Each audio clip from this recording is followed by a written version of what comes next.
عزادار کے سامنے بات کرنا تھوڑا سا احتیاط سے کرنا پڑتی ہے کیونکہ he is very experience in it. تو پرابلم یہ ہے کہ دیکھیں اس وقت سب سے بڑا اسموک کا مسئلہ میں اسے یہ کہہ رہا ہوں کہ کم و بیش 1.5 ماہ قبل 2 ماہ قبل جو ہماری سردی آئی ہے 28 دسمبر کو لاسٹ ایئر مجھے یاد ہے مارچ تک چلی تھی لیکن 28 دسمبر کو پہلی دھند پڑی تھی اور فوگی ویدر شروع ہوا تھا. لیکن اس سال اسموک اس حد تک زیادہ جلدی بھی آئی ہے. اس کی طے اتنی مضبوط ہے کیونکہ بارش نہیں اندر ہو رہی اور اتنی طے وہ مضبوط ہے کہ جو فوگ ہے وہ اگر آپ دن میں اس کو دیکھیں تو ہم پنجابی اور دیسی زبان میں کہتے ہیں تو اندر اٹھ گئی, لیکن وہ دھند جو اٹھتی ہے تو اوپر طے کے اندر بج کے پھر نیچے آتی ہے. آپ کو 2, 1.5, 2, 2:30 بجے ایک دم سے پورا شہر پھر فوگی نظر آتا ہے. کیوں؟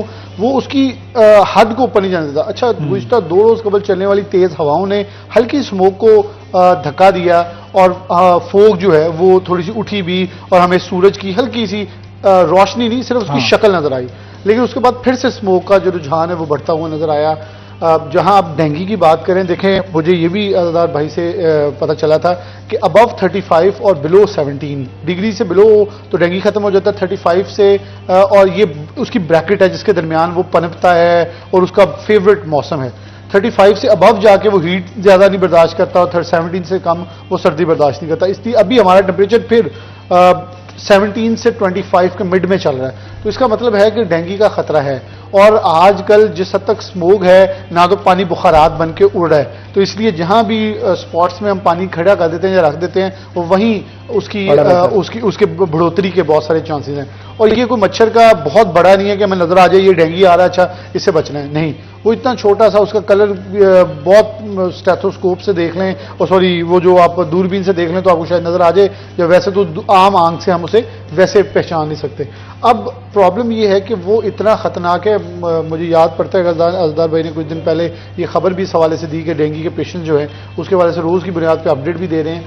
تو یہ خطرہ ہے. اچھا وبال جان ہے. اب یہ اسموگ ہے جب شروع ہوئی ہم اسے نارملائز لے رہے تھے لیکن میں کل کی Ahsan Iqbal I think so I might be not wrong ان کی پریس کانفرنس سے متفق ہوں.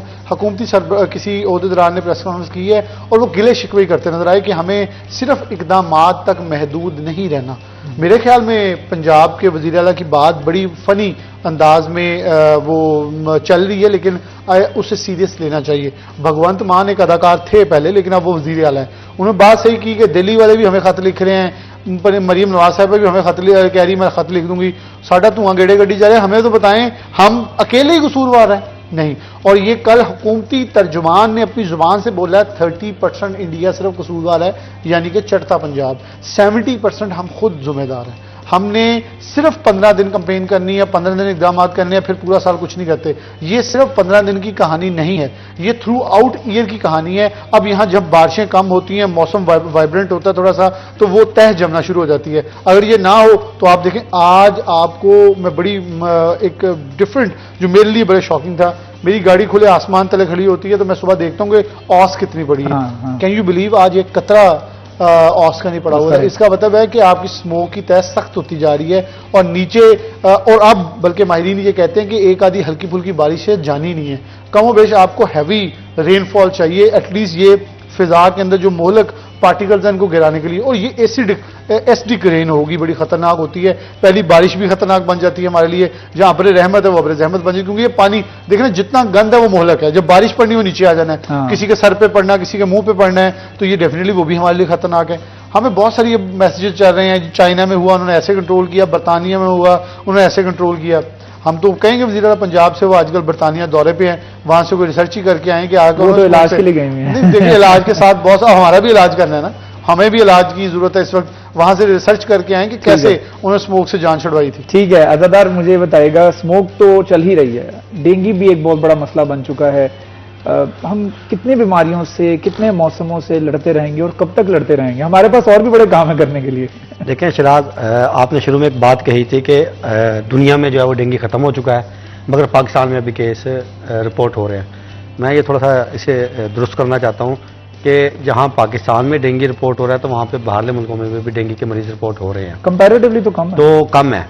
مثال کے طور پہ سعودی عرب کل سے بات کی جائے تو پچھلے مسومہ سردار تھی, ڈاکٹر مسومہ سردار آئسولیشن وارڈ کی فوکل پرسن تھی.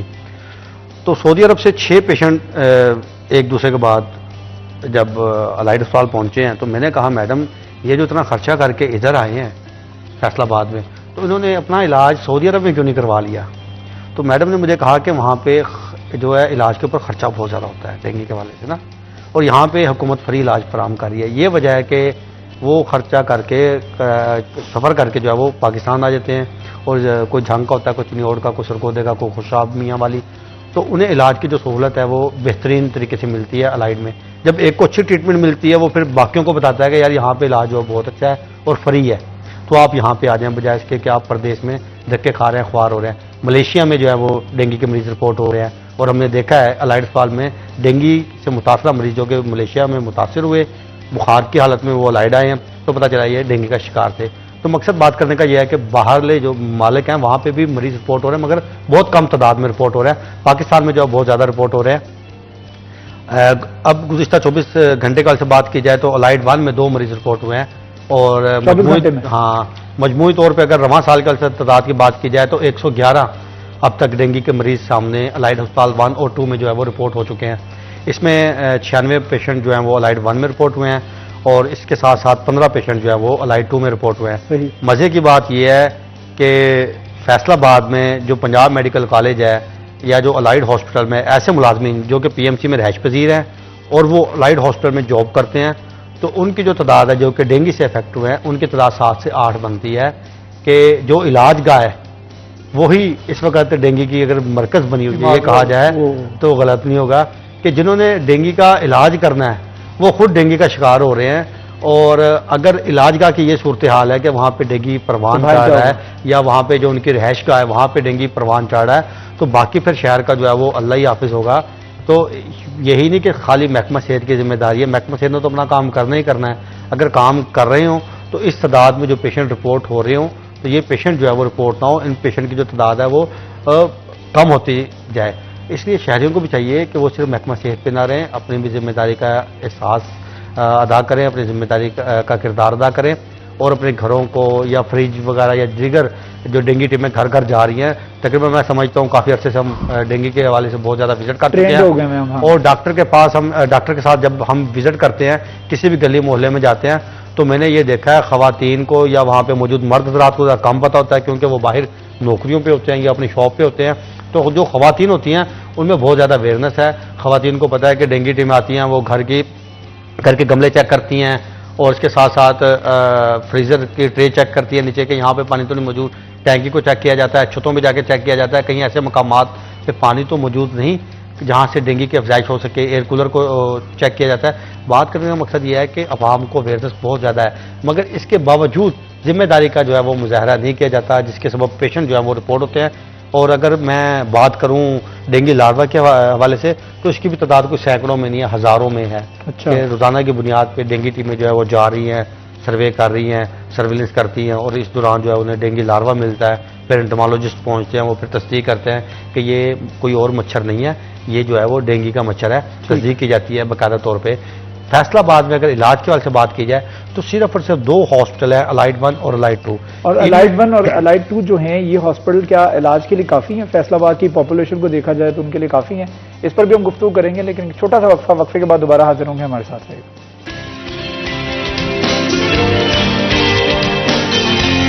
Welcome back G. City at 10 میں ایک مرتبہ پھر آپ کو خوش آمدید کہتے ہیں. ہمارے ساتھ عزادار حسین موجود ہیں، ہمارے سینئر رپورٹر ہیں، ان کے ساتھ ساتھ بلال ڈوگر بھی موجود ہیں، اینکر پرسن ہیں، ان سے گفتگو کر رہے ہیں ڈینگی کے حوالے سے، اس کی افزائش کے حوالے سے، اس کے پریکاشنری میجرز احتیاطی تدابیر کے حوالے سے، کس طرح سے اس پر قابو پایا جا سکتا ہے، لوگوں کو کس طرح سے ایجوکیٹ کیا جا سکتا ہے. میرے خیال میں اب ایجوکیٹ کرنے کی ضرورت تو نہیں رہے گی، جیسے عزادار بتا رہے ہیں کہ کافی لوگوں کو پتہ لگ چکا ہے کہ کس طرح سے آپ نے احتیاط کرنی ہے، کس طریقے سے وہ اتنے بینرز لگائے، اتنی واکس کی، اتنے سے اویئرنیس سیمینار کیے، اب تو اس کے اوپر عمل درآمد کرنے کی ضرورت ہے.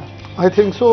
میں آپ کی اس بات سے متفق ہوں. آپ کسی بھی علاقے میں جا کے یہ پوچھیں کہ ڈینگی کیا ہے تو میرے خیال میں ہر ایک کو پتہ ہے، بچوں کو پتہ ہے. جو اویئرنیس کمپین اصل ایک پرانی میاں شہباز شریف کے دور میں چلی تھی نا، وہ بڑی ہیوی تھی، جو 2013 سے 18 والی گورنمنٹ تھی. وہ اتنی زیادہ اگریسو تھی کہ ویگنیں، بسیں، اسکول، کالج، ہمیں دیواریں لپی ہوئی نظر آتی تھی ہر طرف کہ ہر طرف صرف ڈینگی ہوا تھا. اس کی اویئرنیس کا اتنا فائدہ ہوا، لوگوں کو آگاہی آ گئی. لیکن ابھی بھی ہم انفارچونیٹ ہے کہ اپنے گھروں میں دیکھیں نا ازدا صاحب بتا رہے تھے ابھی کہ ٹیمیں جا کے پانی نکال کے آتی ہیں وہ گملوں سے نکالتے ہم اپنا وہ وہاں سے کیوں اس کا اخراج ممکن نہیں کرتے پانی کا جہاں وہ جمع ہے کہ ہمیں پتہ ہے یہ صاف پانی ہے اس کے اوپر ڈینگی کا جو افزائش ہے ہو سکتی ہے ہم اس کی جگہ ایک ممکن جملہ پتہ بولتے ہیں اور دیکھو جی سیوریج میں نا ڈینگی نہیں آنا اب یہ اندازہ یہ لوگوں کا جملہ غلط ہے ہم آپ کبھی بھی رپورٹنگ کرنے جائیں گے یا کہیں ریڈ کرے گی ڈینگی کی ٹیم وہ پتہ کریں گے اور سڑکوں سے سیوریج کا پانی نہیں موقع تھی ڈینگی کے پیچھے پے ہو اچھا انہیں لگتا ہے کہ سیوریج کے پانی کے اوپر جو افزائش مچھر کی ہے وہ خطرناک ہے انہیں یہ پتہ نہیں یہ جان لیوا مچھر ہے وہ ملیریا والا ہے یہ آپ کو جو صاف پانی والا یہ اتنا گندا اور جان لیوا آپ کے پلیٹلیٹس گریں گے آپ کا اخراجات ہوں گے لیکن شاید ایک مائنڈ سیٹ بنایا اچھا ٹیب آپ عموماً آپ گھروں میں دیکھا ہوگا خواتین کو میڈس کو ایک سب سے بری عادت ہے کہ ٹیپ پوری بند نہیں کرنی اب اس کا جو گرنے والا قطرہ ہے وہ کہیں نہ کہیں تو پانی جمع ہو رہا ہے وہ جہاں پانی جمع ہو رہا ہے وہ پاکٹ بن رہی ہے انفارچونیٹ اگر آپ 24 آورز وہاں نہیں جاتے کوئی 2-3 دن بعد کپڑے دھوتے ہیں وہاں ایک چھوٹا سا پانی کا ایک بلاک کھڑا ہے تو اس کے اندر کیا ہوگا افزائش شروع ہوگی پھر آپ کیا کریں گے وہاں آپ کپڑے دھونے جائیں گے اور وہی مچھر اڑ کے آپ کو کاٹ لیتا ہے آپ کو یہ لگے گا کہ آپ نے کچھ نہیں کیا اچھا پہلا اندازہ یہ ہوتا ہے ہیضہ ہو گیا یا پیٹ خراب ہو گیا کچھ بھی جب آپ نے کام بگاڑ لینا پھر آپ نے ہاسپٹل جانا ہے اچھا جب ہاسپٹل جانا ہے تب پتہ چلنا جا کے ٹیسٹ ٹوس کرا کے اتنے دن میں آپ اتنی بلو بیلٹ چلے جاتے ہیں لوز ہو جاتے ہیں آپ کے پلیٹلیٹس گر جاتے ہیں کہ آپ اس کے شدید مرض میں مبتلا ہو جاتے ہیں کیوں نہ اگر آپ کو کوئی سمٹمز نظر آئیں تو آپ فوراً ڈاکٹر سے رجوع کریں اور ٹیسٹ ہیں اس ٹیسٹ کو کروا لیں تاکہ آپ کو اندازہ ہو سکے کہ آپ اس کے شکار تو نہیں اب جو ازدا صاحب فگرز بتا رہے ہیں الارمنگ اتنی بڑی تعداد میں 2 ہسپتالوں کے اندر مریضوں کا رپورٹ ہونا یہ اس چیز کا غماز ہے پھر سرکاری یونیورسٹی کے جو مین میڈیکل یونیورسٹی اس سے بالمقابل اس کی کالونی کے اندر مچھروں کی افزائش ہونا یہ اس چیز کا ثبوت ہے کہ ہم صرف صفائی نصف ایمان لکھنے کے لیے قائل ہیں عمل درآمد کے لیے شاید ہم جملوں تک محدود ہیں اسے آگے کام کرنے کے لیے ریڈی نہیں ہے جیسے اگر وہ وہاں سے اپنے پانی کو خود صاف کریں وہ گندا ہے صاف ہے جیسا بھی ہے اگر گندا پانی بھی کہیں کھڑا ہے تو ہماری بھی ذمہ داری بنتی ہے کہ اس کو وہاں سے صاف کریں صاف پانی ہے تو اسے آپ کر دیں ڈسپوز آف اب کوئی گرمیوں کا موسم تو نہیں ہے پرندوں نے پانی پینا ہے ہم اسی سوچ کے اندر پرندوں نے پانی پینا ہے یہاں کوئی اور جانور پانی پیتا ہے تو اسے رکھ دیتے ہیں اب ہوتا ہے کہ ہم اسے چھتوں پہ 15 دن بعد جاتے ہیں صفائی کروانے یا چھت کے اوپر اتنے دن میں وہاں کوئی بھی مچھر پنپ سکتا ہے اور وہ پھر آپ کو کاٹے گا آپ یہ سوچیں کہ میں نے کسی کے لیے کچھ نہیں کرنا میں نے اپنی جان کے لیے کرنا ہے اپنے بچوں کے لیے کرنا ہے اپنی اولاد کے لیے کرنا ہے اپنے عزیز و اقارب کے لیے کرنا ہے تو آئی تھنک سو بہت سارا ایریڈیکیشن میں ہیلپ ہوگی ہر چیز ڈیوٹی نہیں ہے محکمہ صحت کی آپ کے گھروں میں آگے پانی نکال کے جائے پائی جان یہ ہماری ڈیوٹی ہے ہم اتنے باشعور ہونے چاہیے کہ ہم اس کو ڈسپوز آف کریں کہ یہ ہمارے لیے خطرہ جان ہے بالکل صحیح اچھا ازادار مجھے بتائے گا آج کل ہم اسپرے کرواتے ہوتے ہیں وہ جو کالونیز کے اندر یہ افیکٹو ہے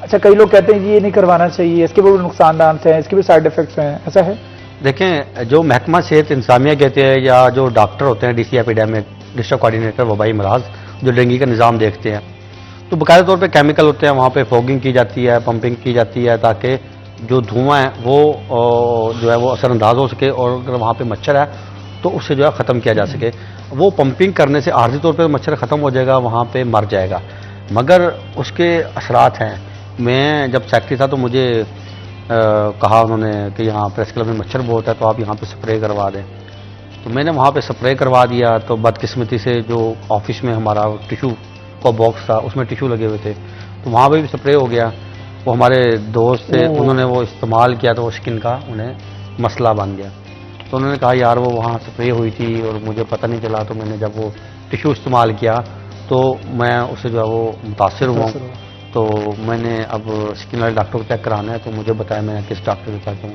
تو پھر میں نے انہیں اسکن والے ڈاکٹر کے پاس بھیجا وہاں پہ جائیں اور ان سے جا کے جو ہے وہ رابطہ کریں تو یہ ہمارے لیے اثر انداز بھی ہے اور نقصان دہ بھی ہے یہی نہیں کہ لوگ کہہ دیتے ہیں کہ ہمارے گھروں میں آگے کر دیں خالی گھروں میں کروا لینے سے ہی جو ہے وہ ذمہ داری ادا نہیں ہوتی اس کے جو نقصانات ہوتے ہیں اس سے بھی بچنا ہم نے ہی ہے ہمیں کسی دوسرے نے آگے نہیں بچانا کہا جاتا ہے کہ 2 گھنٹے 4 گھنٹے آپ اس کمرے میں یا اس جگہ پہ نہ جائیں جہاں پہ ڈینگی سپرے ہوا ہے مگر ہم دیکھتے ہیں کہ گزشتہ دنوں محکمہ صحت انتظامیہ نے ایک نوٹیفکیشن جاری کیا کہ شام کے اوقات میں فوگنگ ہوا کرے گی اور فوگنگ ان مقامات پہ ہوگی جو زیادہ تر کھلے ایریا مثال کے طور پہ جیسے جناح باغ ہے ڈی گراؤنڈ ہے ایسے مقامات جہاں پہ رات کے اوقات میں رش ہو جاتا ہے تو ان شہریوں کو ڈینگی سے بچانے کے لیے باقاعدہ طور پہ شام کے اوقات میں سپرے کیا جائے گا اب بات یہ ہے کہ آئے روز فیصلہ آباد میں جو ہے پولیو کمپین شروع ہو جاتی ہے جب پولیو کمپین شروع ہوتی ہے وہ جو ڈینگی ورکر جنہوں نے گھر گھر جا کر ڈینگی سرویلنس کرنی ہوتی ہے یا ڈینگی کا نظام چیک کرنا ہوتا ہے،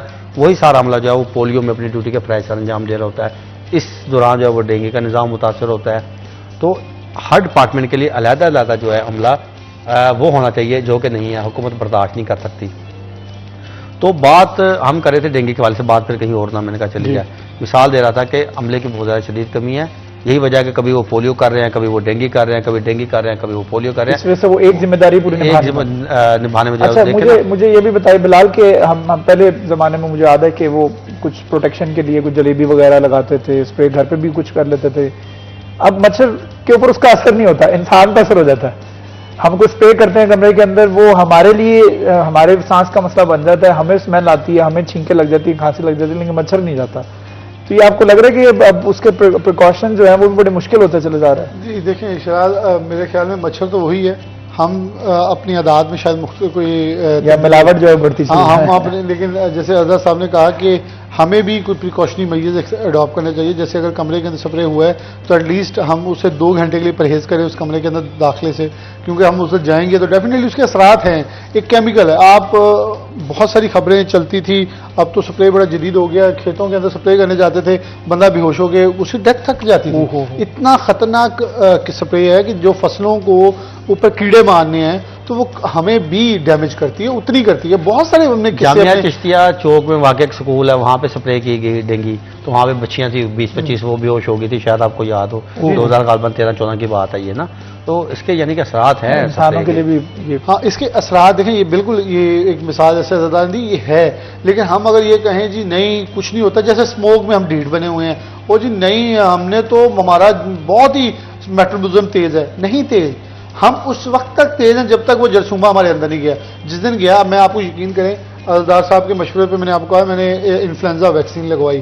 اب مجھے رات سے خراش فیل ہو رہی ہے گلے کے اندر، میں نے میڈیسن لی کہ تھوڑا سا اس سے احتیاط برتوں کہ کہیں زکام کا آغاز وہ جو ادھر جانے والا باڈی ہلکی سی فیل ہوئی. اب ہو جانا یہ میرے رب کے ہاتھ میں ہے، ہم احتیاط کر سکتے ہیں. ہونا نہ ہونا میرے رب چاہے تو ہم روک نہیں سکتے، وہ نہ چاہے ہم کروا نہیں سکتے. لیکن اللہ نے اشرف المخلوقات کے ہاتھ میں عقل، دانش سب کچھ رکھا ہے، تو اس لیے اس عقل کا استعمال کرتے ہوئے ہم احتیاطی تدابیر تو اختیار کر سکتے ہیں. یا ہمیں وہ ہے کہ ہم کھلا سینہ چھوڑ کے سردی کے اندر بھاگیں کہ ہمیں کچھ نہیں ہونا، ہم وہ مچھر آ جاؤ مجھے کاٹ لو.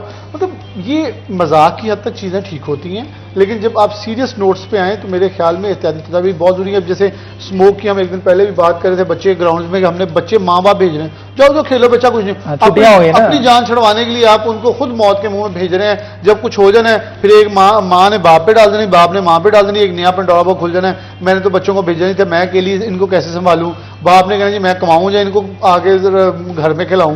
یہ مختلف ٹاپکس ہیں جو ڈسکشن سیشن شروع ہو جاتے ہیں. اس لیے میرے خیال میں ہر ایک کو اپنی احساس ذمہ داری ہونی چاہیے کہ میں جہاں سٹینڈ کر رہا ہوں یا میری جو ذمہ داری ہے مجھے احسن طریقے سے انجام دے رہا ہوں، دے رہی ہوں یا نہیں.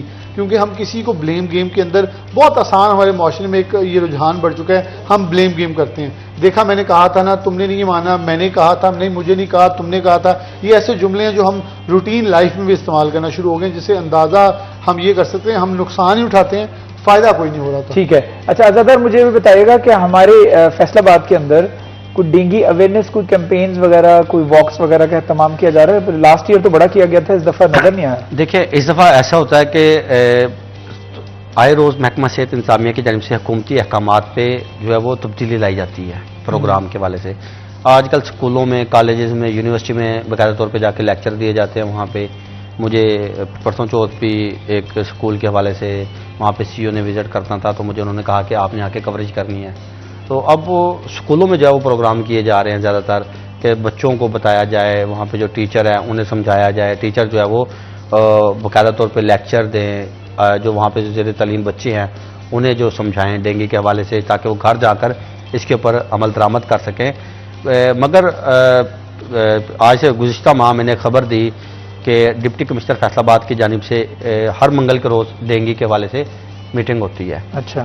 اس میں انہوں نے شوکاز جاری کیے، نوٹس جاری کیے محکمہ ایجوکیشن کو کہ محکمہ ایجوکیشن کی جانب سے بوگس رپورٹ جاری کی جا رہی ہے ڈینگی کے حوالے سے، کہ ڈینگی کے وزٹ نہیں کیے جاتے، چیک نہیں کیے جاتے، ہاٹ اسپاٹ جو ہوتے ہیں انہیں چیک نہیں کیا جاتا، مگر فیک تصاویر وغیرہ جاری کر دی جاتی ہیں. تو ڈپٹی کمشنر نے سی او ایجوکیشن کو نوٹس جاری کیا کہ اس کے اوپر روک تھام کی جائے.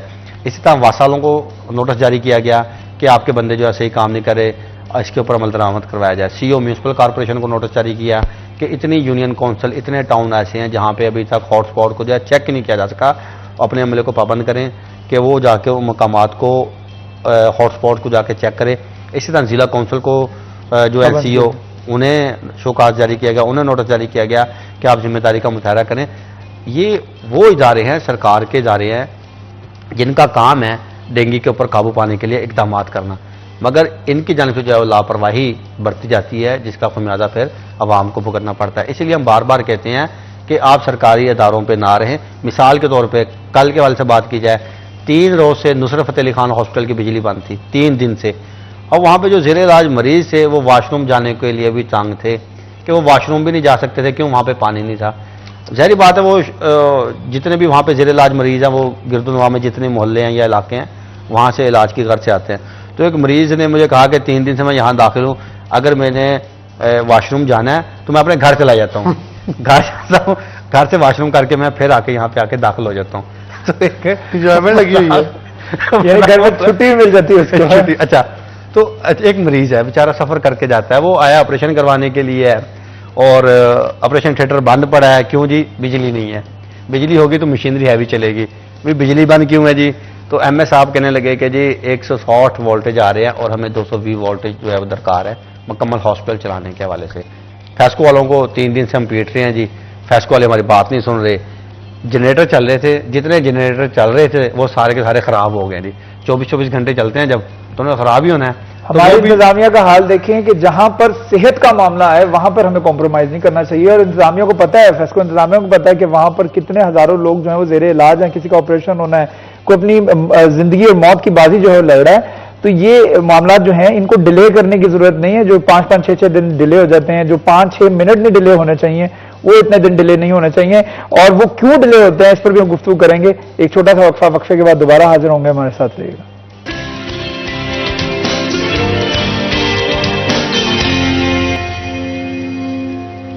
ویلکم بیک جی. سٹی 10 میں ایک مرتبہ پھر آپ کو خوش آمدید کہتے ہیں. گفتگو کر رہے ہیں ہم ڈینگی کے حوالے سے, ڈینگی کے اوپر کس طرح سے قابو پایا جا سکتا ہے اور کس طرح سے کون کون سے پریکاشنری میئرز ہیں. عزادار حسین ہمارے ساتھ موجود ہیں, بلال ڈوگر ہمارے ساتھ موجود ہیں. بلال, مجھے یہ بتائیے گا کہ ڈینگی کی اویئرنیس کے حوالے سے ہم نے بات کی. یہ تعلیمی اداروں میں اس وقت جو ہے وہ, جس طرح عزادار نے بتایا کہ گورنمنٹ جو ہے, ضلع انتظامیہ اور گورنمنٹ کے جو ادارے ہیں وہ ہر سال مختلف کیمپینز کے اندر تبدیلیاں لے کے آتے رہتے ہیں. تو پہلے جو سڑکوں کے اوپر کیمپینز ہوتی تھیں وہ تعلیمی اداروں کی طرف جا رہی ہیں کیونکہ وہاں پر اویئرنیس دینا بہت ضروری ہے.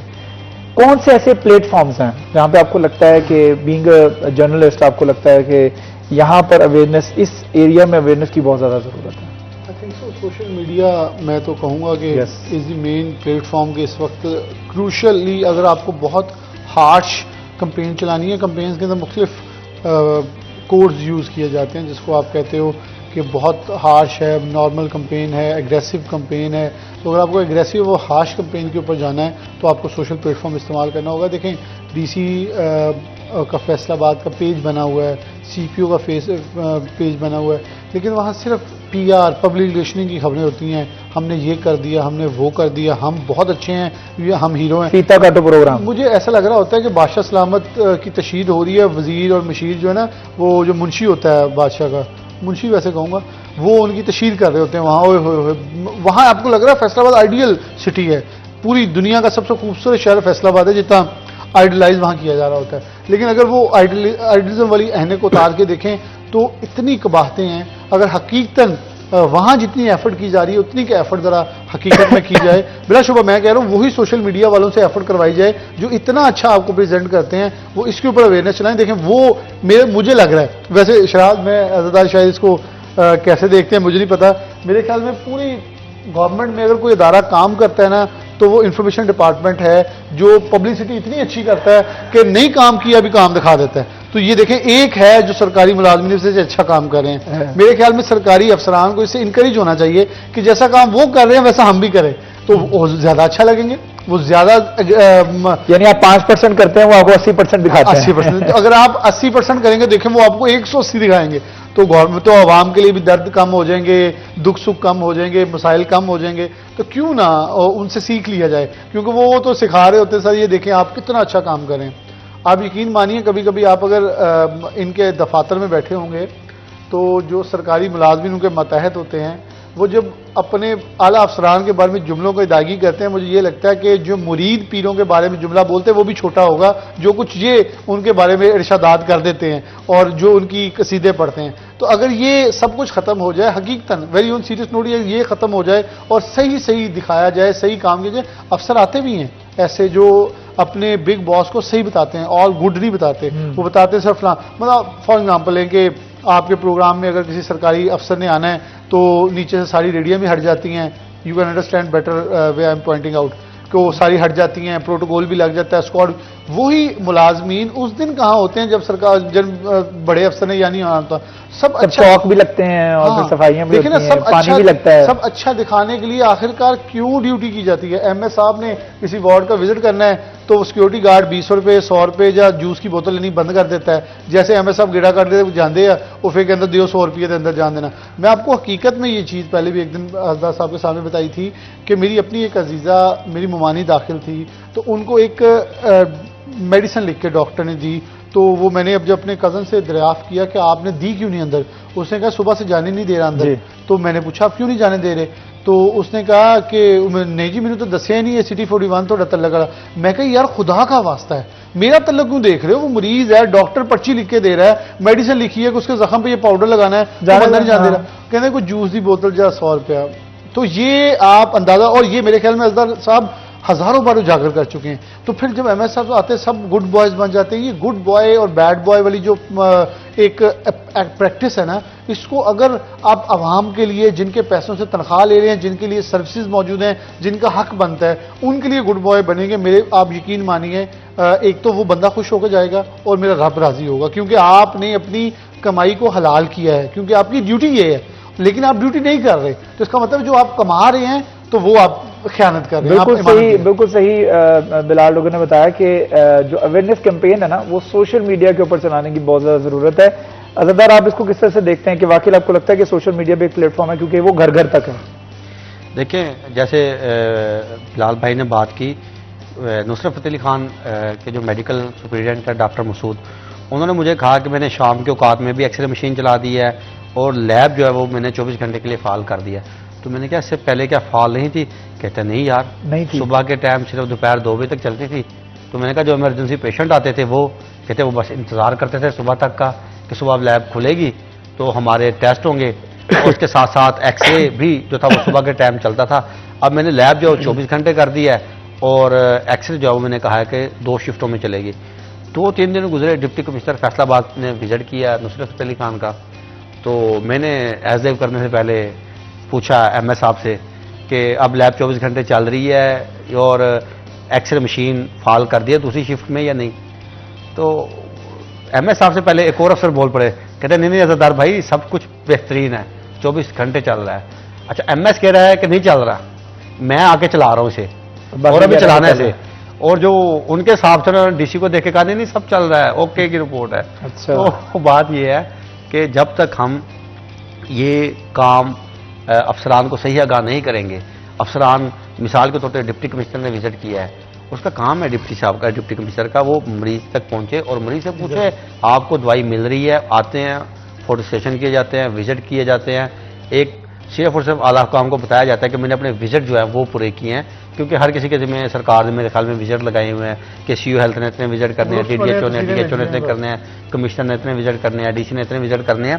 تو اس کے ساتھ ساتھ جیسے بلال بھائی بتا رہے تھے کہ الائڈ ہاسپٹل میں ان کی پیشنٹ داخل تھی تو اسے ایک ٹیوب جو تھی وہ دینی تھی, تو گارڈ جو جانے نہیں دے رہا تھا. 20 روپے لیتے ہیں 50 روپے. 5-6 سال پرانی بات ہے, میرے پاس ایک واقعہ رپورٹ ہوا کہ جھنگ کی ایک خاتون ہے, اس کی 8 سال کی بیٹی ہے. اچھا. اور وہ بچہ وارڈ میں داخل ہے الائڈ 1 میں. اچھا. تو وہ رات کو سیکیورٹی گارڈ کے ساتھ غلط حرکات کرتے ہوئے پکڑی گئی. تو میں وہاں پہ پہنچا, میں نے جب سٹوری دیکھی ہے تو ایک خاتون جو کہ پکڑی گئی تھی اس نے خط لکھا ہوا تھا, ایک رپورٹ بنائی ہوئی تھی کہ میری بیٹی داخل ہے اور میرے پاس پیسے نہیں تھے بیٹی کے علاج کے لیے. کوئی چیز لینے کے لیے جب میں باہر جاتی تھی تو سیکورٹی گارڈ مجھ سے 20-50-100 روپیہ مانگتا تھا جو کہ میرے پاس نہیں تھا. میں جب پیسے نہیں دیتی تھی تو مجھے یہ تنگ کرتا تھا اور مجھے واش روم میں لے کے جاتا تھا. تو وہاں پہ جا کے جو تھا اس کے بعد پھر میں گیٹ میں آتی تھی اور جاتی تھی. تو یعنی کہ لوگ عزتیں گنوانے تک مجبور ہے بچوں کے علاج کے لیے کہ بچوں کے علاج کے لیے انہیں ایک سیکورٹی گارڈ جو کہ پرائیویٹ کمپنی کی جانب سے ہائر کرتا ہے, سیکورٹی جو ہے ٹھیکے پہ دے رکھی ہے سرکار نے. اب اس ماں نے اگر اپنی بیٹی کا علاج کروانا ہے پہلے وہ اپنی عزت گنوائے گی, اس کے بعد وہ اپنی بیٹی کا علاج کرائے گی. میں نے تو یہاں تک بھی دیکھا, آپ تو 20-20, 50-50, 100-100, 200 روپے کی بات کر رہے ہو نا, میں نے تو لوگوں کو عزت گنواتے تک بھی دیکھا ہے کہ خواتینوں نے یہ کہا ہے کہ ہمیں عزت گنوانی پڑتی ہے. پھر ہم گیٹ میں وارڈ کے اندر جاتے ہیں. تو ایسے واقعات جو ہیں یہ ایم ایس کے نوٹس میں ہوتے ہیں؟ دیکھیں ظاہری بات ہوتے ہیں, جب ایک رپورٹ بن گئی ہے, سیکورٹی انچارج جو ہے وہ اس نے رپورٹ ایم ایس تک پیش کی ہے.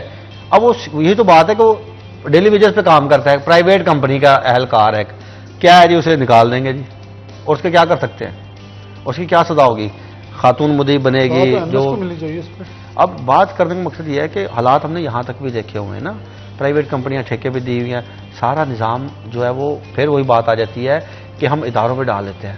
ہماری بھی ذمہ داری جب تک ہم اپنی ذمہ داری ادا نہیں کریں گے. میں نے یہاں پہ گزشتہ دنوں پتہ چلا ہے کہ جی الائڈ میں ایک واقعہ ہو گیا جی. کیا واقعہ ہو گیا جی, ڈاکٹروں نے مریض کو تھپڑ مار دیا جی, ڈاکٹروں نے مریض کے تیماردار کو تھپڑ مار دیے جی. علیحدہ کمرے میں لے جا کے بند کر کے جی تھپڑ مارے ہیں جی, اور بہت بری طرح تشدد کا نشانہ بنایا.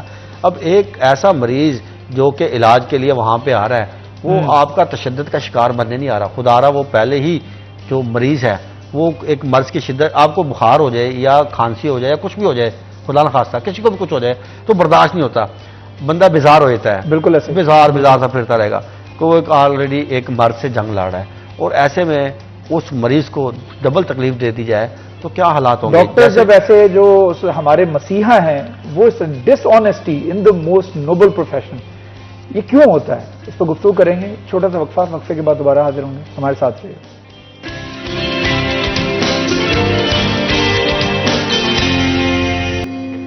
Welcome back G. City at 10 میں ایک مرتبہ پھر آپ کو خوش آمدید کہتے ہیں. ہم گفتگو کر رہے ہیں ہیڈلیسنس جو اداروں کی ہے, خاص طور پر اگر ہم ہیلتھ ڈپارٹمنٹ کے حوالے سے بات کریں اور ہیلتھ کے شعبے کے حوالے سے بات کریں تو یہ ایک ایسا شعبہ ہے جو ڈاکٹرز ہوتے ہیں وہ مسیحا ہوتے ہیں, اور جو مریض ہوتا ہے وہ ان کو اس طریقے سے دیکھ رہا ہوتا ہے کہ اللہ تعالیٰ کے بعد جو امید اس کی بندھی ہوتی ہے وہ ڈاکٹرز کے ساتھ ہوتی ہے. تو اگر ان کی جانب سے ایسا رویہ جو ہے وہ ہمارے پیشنٹس کے ساتھ اپنایا جائے گا تو پھر لوگ ڈینگی کے اوپر یا اسموک سے پیدا ہونے والی بیماریوں کے اوپر, موذی امراض کے اوپر کس طرح سے قابو پا سکیں گے. ازدہ میرے خیال میں 50% تو پیشنٹ ڈاکٹر کا رویہ اچھا دیکھ کر ہی ٹھیک ہو جاتا ہے.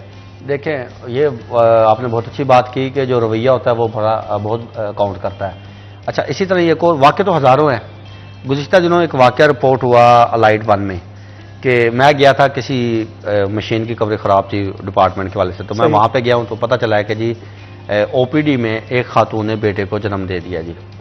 اب میں خبر کی تصدیق کے لیے کہ خبر جھوٹی ہے سچی ہے اور کس طرح کر کے واقعہ ہوا میں چلا گیا. وہاں پہ میں نے ملازمین سے بات کی تو انہوں نے کہا کہ جی 8:06 پہ خاتون آئی تھی, یہاں پہ بینچ پہ لیٹی ہوئی تھی, تڑپ رہی تھی.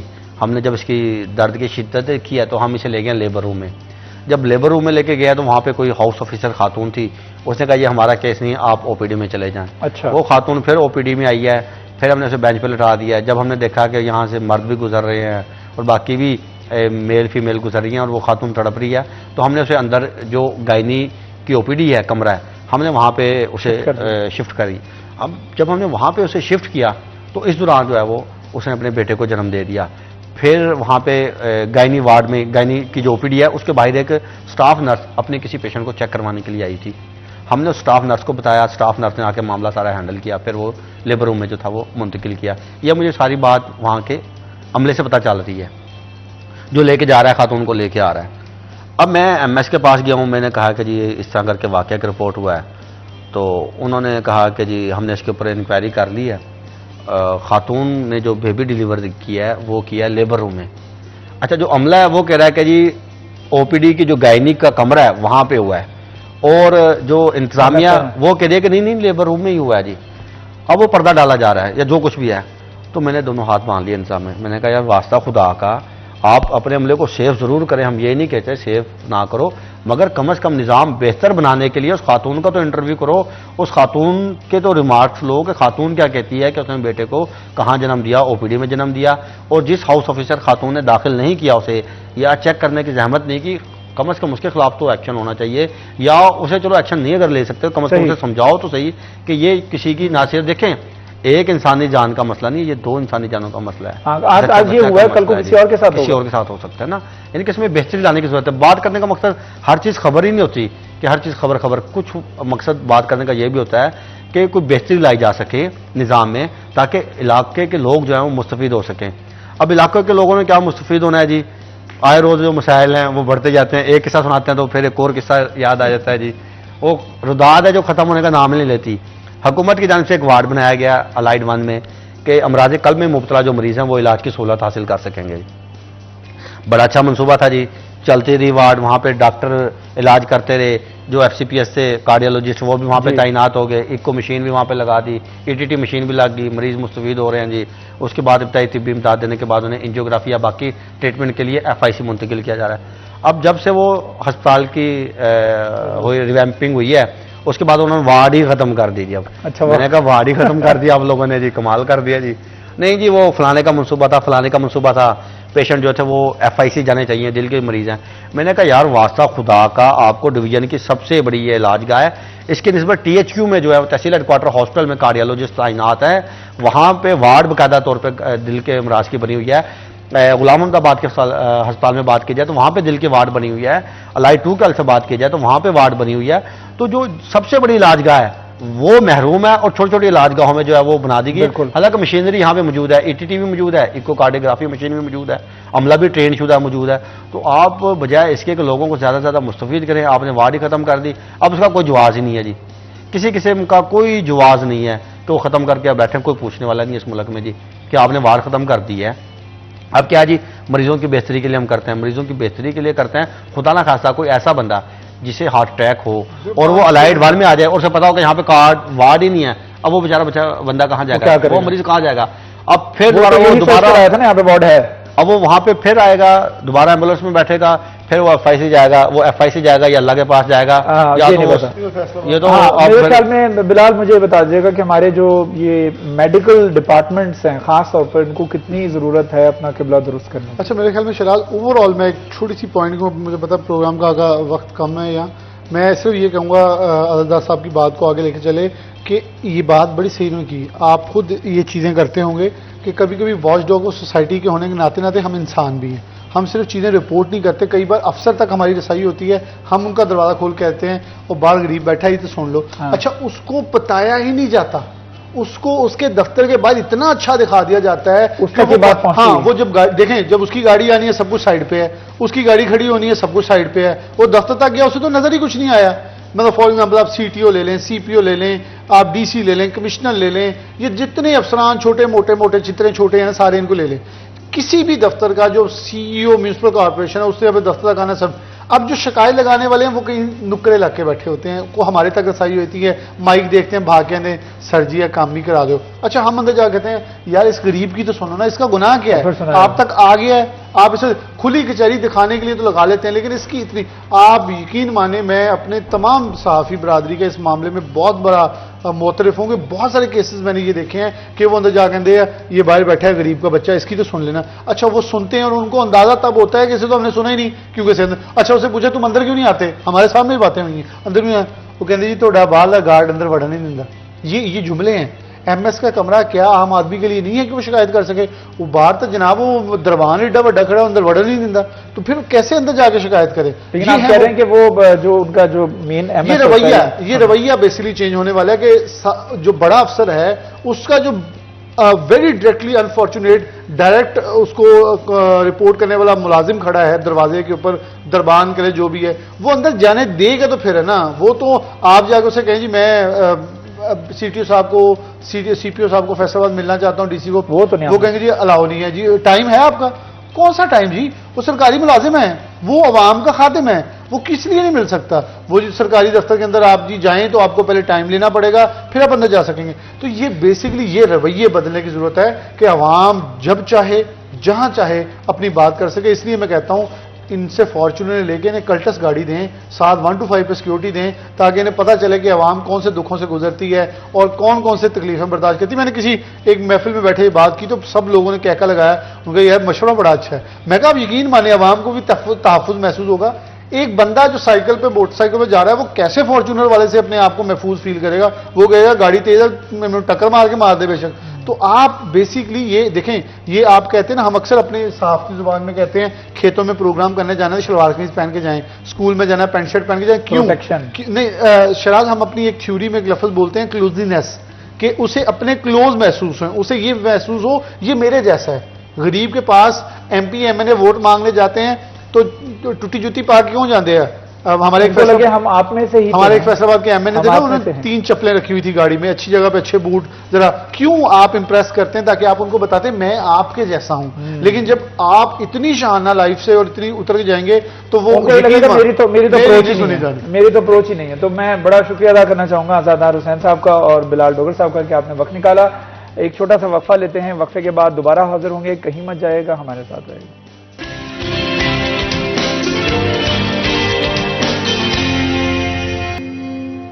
Welcome back G. City at 10 میں ایک مرتبہ پھر آپ کا ہوسٹ شراز بٹ آپ کو خوش آمدید کہتا ہے. ہمیں بڑی پرواہ ہوتی ہے کہ آپ اپڈیٹڈ رہیں قیمتوں کے ساتھ. یہی وجہ ہے کہ ہم خاص ایک سیگمنٹ کا اہتمام کرتے ہیں اپنے اس شو میں, جس میں ہم آپ کو قیمتوں کے حوالے سے اپڈیٹ کرتے ہیں. مارکیٹ کمیٹی کی جانب سے جو ریٹ لسٹ نکالی جاتی ہے اس کے مطابق سبزیوں کی, فروٹس کی, گوشت کی قیمتیں کیا رہیں گی, آج کے دن میں کیا تبدیلیاں آئی ہیں, کون سی قیمتیں کم ہوئی ہیں, کون سی زیادہ ہوئی ہیں, یہ آپ کو پتا ہونا چاہیے. تو آج کی قیمتیں جانتے ہیں ہمارے سیگمنٹ آج کے بھاؤ میں. ہمارے ساتھ فصیح نقوی موجود ہیں جو کہ ہمیں اپڈیٹ کریں گے. فصیح, ہمیں بتائے گا آج ریٹ لسٹ پہ کیا بھاؤ رہیں گے؟ جی بالکل, فیصل آباد مارکیٹ کمیٹی کی جانب سے بروز جمعے کی ریٹ لسٹ جاری کر دی گئی ہے اور برائلر مرغی کا جو گوشت ہے وہ 10 روپے سستا ہو کر 497 سے 487 روپے ہو گیا ہے. آلو 2 روپے سستا ہو کر 120 سے 118 روپے ہو گیا ہے. پیاز اپنے حساب کا قیمت 132 روپے فی کلو پر قائم ہے. ٹماٹر 6 روپے سستا ہو کر 138 سے 132 روپے ہو گیا ہے. ادرک چائنا 30 روپے سستا ہو کر 620 سے 590 روپے ہو گیا ہے. لہسن چائنا اپنی سابقہ قیمت پر برقرار ہے 630 روپے ہے. لیمو چائنا 80. سبزی مرچ اپنی سابقہ قیمت پر برقرار ہے 135 روپے فی کلو ہے. بند گوبھی اپنی سابقہ قیمت پر برقرار ہے 55 روپے ہے. پھول گوبھی 85 سے 65 روپے فی کلو ہو گئی ہے. اور اس طرح گھیا کدو 55, شلجم 60, کھیرے 65, گاجر 60, کریلا 105, بینگن جو ہے وہ 45 روپے فی کلو پر دستیاب ہیں. بھنڈی توری جو ہے وہ بغیر رد و بدل کے 105 روپے. پالک 4 روپے سستی ہو کر 30 روپے سے 26 روپے ہو گئی ہے. میتھی 55 روپے فی کلو میں دستیاب ہے. مولی 32 روپے. دھنیا جو ہے وہ 40 روپے سستا ہو کر 95 سے 55 روپے ہو گیا ہے. شملہ مرچ 280. پھلوں کی طرف دیکھا جائے تو سیب گاچا بغیر دو بدل کے 225 روپے ہے. سیب کالا کلو جو ہے وہ 250 روپے ہے. کیلا 5 روپے مہنگا ہو کر 120 سے 125 روپے فی درجن ہو گیا ہے. انار کنداری بغیر دو بدل کے 260 ہے. امرود 35 روپے سستا ہو کر 100 سے 65 روپے ہو گیا ہے. انگور ٹافی بغیر دو بدل کے 240. انگور سندر خانی 310 روپے فی کلو پہ دستیاب ہے. دیکھا جائے تو پھلوں اور سبزیوں کی قیمتوں میں رد و بدل ریکارڈ کیا گیا ہے, جبکہ عوام کا یہ مطالبہ ہے کہ پھل اور سبزیوں کی قیمتوں میں مزید کمی ہونی چاہیے تاکہ عوام کو ریلیف مل سکے. جی نقوی ہمارے ساتھ موجود تھے جو کہ ہمیں اپڈیٹ کر رہے تھے قیمتوں کے حوالے سے اور بتا رہے تھے کہ سبزیوں کی, فروٹس کی اور گوشت کی قیمتیں جو ہے وہ آج کے دن کیا رہیں گی. پروگرام کو آگے بڑھاتے ہیں. ہمارے ساتھ ہمارے مہمان موجود ہوتے ہیں, ان کے ساتھ ہم گفتگو کرتے ہیں کسی نہ کسی ایک موضوع کے حوالے سے. تو آج ہمارے بڑے اسپیشل گیسٹ ہمارے ساتھ موجود, چونکہ آج جمعہ کا دن ہے اور جمعہ کے دن ہم خصوصی طور پر ایک ایسا اہتمام کرنے کی کوشش کرتے ہیں کہ آپ کی اسلامی تعلیمات پہ جو ہے اضافہ ہو, اور یہ بھی بڑا ضروری ہے. جس طرح سے ہم دنیا کو ساتھ ساتھ لے کے چل رہے ہیں ویسے ہی ہمیں دین کو بھی ساتھ لے کر چلنا ہے, آخرت بھی ہمیں سنوارنی ہے, چونکہ ہم وَمَا الْحَيَاةُ الدُّنْيَا إِلَّا مَتَاعُ الْغُرُورِ, اور یہ جو دنیا اللہ تعالیٰ نے ہمیں دی ہے دس از جسٹ اے یوٹیلٹی. اس کو یوٹیلٹی کے طور پہ آپ نے استعمال کرنا ہے. اصل زندگی جو ہے وہ اس دنیا کے بعد شروع ہونی ہے. تو ہمارا اس کے اوپر ایمان ہے اور یہی وجہ ہے کہ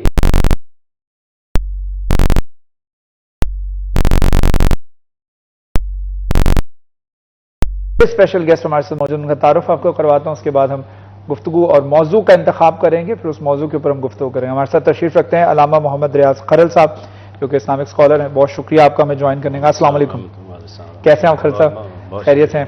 ان کے ساتھ ساتھ تشریف رکھتے ہیں ہمارے ساتھ ڈاکٹر افتخار حسین نقوی صاحب جو کہ اسلامک اسکالر ہیں. اگین آپ کا بھی بہت شکریہ. السلام علیکم سر, کیسے ہیں؟ طبیعت ٹھیک ہے آپ کی؟ بہت شکریہ. چونکہ کھرل صاحب ہم نے آج جمعے کے روز ہم نے اہتمام کیا ہوتا ہے کہ ہم کوئی نہ کوئی اسلامک حوالے سے لوگوں کی جو رہنمائی کریں.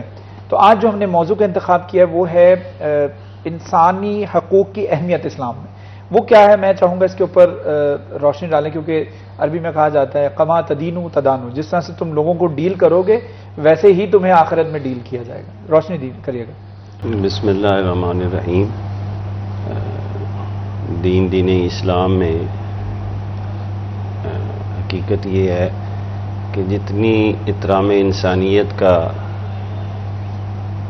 انسانوں کی عزت کا, توقیر کا, انسانوں کے ساتھ خیر اور بلائی کا حکم احکام ربانی اور ارشادات نبوی میں اہل اسلام کو پابند کیا گیا ہے, اس کی دنیا میں نظیر نہیں ملتی. ارشاد ربانی ہے کہ جو لوگوں کے لیے نفع رسانی کا سبب بنتے ہیں جی وہ تا دیر سلامت رہتے ہیں. بالکل صحیح. تو رحمت دو عالم صلی اللہ علیہ وسلم نے صلی اللہ علیہ وسلم اس امر کو اپنی زبان نبوت سے اس طریقے سے اجاگر فرمایا. ارشاد فرمایا کہ لوگوں, اللہ کے نزدیک اللہ کی مخلوق جو ہے یہ اللہ کا کنبہ ہے, اور جو اس کے ساتھ خیر اور بلائی کرتا ہے اللہ کے ہاں وہ محبوب ہے. تو دین اسلام میں اہل اسلام کو اس امر کا پابند کیا گیا ہے کہ ہر انسان کی عزت اور توقیر جو ہے اس کو لازم بنایا جائے رنگ و نسل کے بغیر. اولاد آدم کا احترام جو ہے اسلام میں, تو یہی ایک حقوق انسانی ہے, یعنی احترام ان کے حقوق اور فرائض کا جو اسلام نے تعین کیا ہے. اس میں یہاں تک نبی رحمت صلی اللہ علیہ وسلم نے ارشاد فرمایا, یہ مسند احمد میں حدیث آتی ہے کہ رحمت دو عالم صلی اللہ علیہ وسلم سے ایک موقع پہ حضور صلی اللہ علیہ وسلم کے ایک جلیل القدر صحابی حضرت معاذ بن جبل نے دریافت کیا تھا. تو اس میں آپ نے جو باتیں ان کو اچھے انسان کے حوالے سے بتائیں, اچھے ایمان کے حوالے سے رکھنے والے کے حوالے سے بتائیں, ان میں آخر میں یہ الفاظ آتے ہیں کہ سب سے بہتر اللہ کے ہاں وہ شخص ہے جو اپنے لیے پسند کرتا ہے وہ اپنے دیگر لوگوں کے لیے بھی پسند کرتا ہے. یعنی اللہ کی مخلوق کے لیے وہی چیز پسند کرتا ہے جو اپنے لیے پسند کرتا ہے. اور رحمت دو عالم صلی اللہ علیہ وسلم نے صلی اللہ علیہ وسلم یہاں پہ ارشاد فرمایا کہ جو اپنے لیے آپ پسند نہیں کرتے ہو, یہ اشرف آدمی کی, عزت والے آدمی کی, جو اللہ کے ہاں قرب رکھنے والا آدمی ہے, اس کے لیے ضروری یہ ہے کہ جو اپنے لیے پسند نہیں کرتا وہ دوسروں کے لیے بھی پسند نہ کرے. تو اس امر سے ہم یہ اخذ کر سکتے ہیں کہ یہ امر جو ہے کتاب اللہ اور سنت رسول اللہ صلی اللہ علیہ وسلم میں طے کر دیا گیا ہے کہ انسانوں کا اکرام کیا جائے, اور یہ امر ہی قیامت تک, رہتی دنیا تک ہمارے لیے مشعل راہ اور مینارہ نور ہے.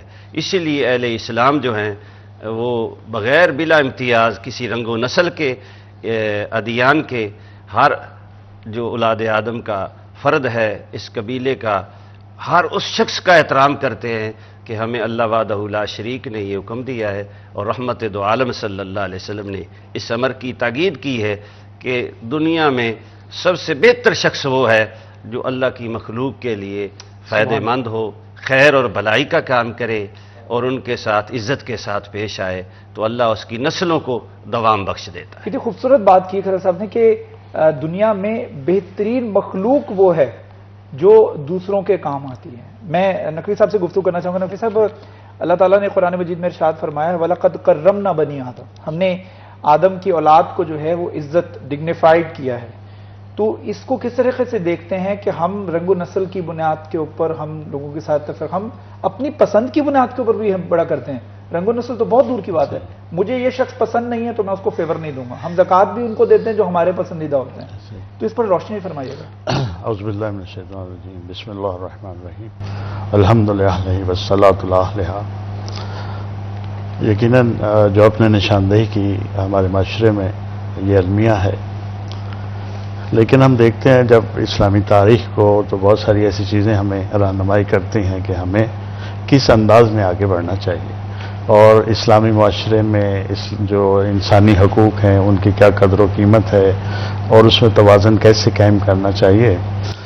تو اس میں ایک چھوٹی سی بات میں کروں گا. حضرت امام حسین علیہ الصلوۃ والسلام ایک دفعہ کا ذکر ہے کہ وہ اپنی کھیتی باڑی کر کے تو گھر واپس آتے ہیں اور گھر واپس آ کے اپنا دستخط دیتے ہیں, دروازہ کھٹکھٹاتے ہیں تو آپ کا غلام اندر لیٹا ہوا ہے اور وہ کھٹکھٹ سن رہا ہے لیکن وہ ریلیکس ہے, لیٹا ہوا ہے. کافی دیر کے بعد اٹھتا ہے تو وہ دروازہ کھولتا ہے. تو امام اس سے سوال کرتے ہیں کہ کیا تمہیں آواز نہیں آ رہی تھی کہ میں دروازہ کھٹکھٹا رہا ہوں؟ تو اس نے کہا کہ آ رہی تھی. تو پھر امام نے سوال کیا کہ پھر تم دروازہ کیوں نہیں کھول رہے تھے؟ تو کہا مولا میں تھکا ہوا تھا.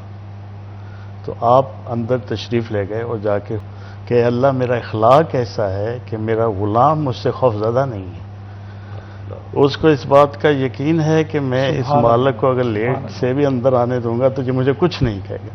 تو یہ اصل میں وہ تصویر ہے جو اسلامی معاشرے کی تصویر ہے جس کو ہم نے فالو کرنا ہے. لیکن آج تو ہم دیکھتے ہیں کہ ہمارے معاشرے میں ایک شخص جو ہے, ایک فرد جو ہے, اس کا گھر سے باہر اور رویہ ہے, گھر کے اندر اور رویہ ہے, ہمسایوں کے ساتھ اور رویہ ہے, دوستوں کے ساتھ اور رویہ ہے. یعنی ہمارے مختلف چہرے ہیں. تو یقیناً جب تک ہم سیرت محمد و آل محمد صلی اللہ علیہ وآلہ وسلم پر عمل پیرا نہیں ہوں گے, اس کو نہیں سیکھیں گے, اس پہ آگے نہیں بڑھیں گے تو ہمارا یہ معاشرہ جو ہے وہ المیہ کا شکار ہے. اسلامی معاشرہ میں ہر چیز کے حقوق تعین ہیں. آپ کے ہمسائے کے حقوق تعین ہیں, آپ کی بیوی کے حقوق تعین ہیں, ماں باپ کے حقوق کا تعین ہے, اولاد کے حقوق کا تعین ہے, معاشرے اور سوسائٹی کے حقوق کا, استاد کے حق کا تعین ہے, ہر چیز کا تعین ہے. اور جب یہ ساری چیزیں ہماری رہنمائی کے لیے موجود ہیں تو اگر ہم اس سے رہنمائی نہیں لے سکتے تو یہ ہماری غفلت ہے, لاپرواہی ہے. اور یقیناً اسی غفلت اور لاپرواہی کی وجہ سے آج ہمارا معاشرہ طرح طرح کی خرابیوں کا شکار ہے. اور طرح طرح پہ کبھی ہم دیکھتے ہیں کہ ہم سڑک کے کنارے لڑ رہے ہوتے ہیں, کبھی ہم دیکھتے ہیں کہ گھر کے آگے لڑ رہے ہوتے ہیں, کبھی ہم دیکھتے ہیں گلی کی نکڑ پہ لڑائی ہو رہی ہے. تو یہ ساری عدم برداشت اور اسلامی تعلیمات سے دوری کا نتیجہ ہے اور اس ناانصافی کا نتیجہ ہے کہ جس کا حق بنتا ہے اس کا حق ہم جب اس کو نہیں دیتے.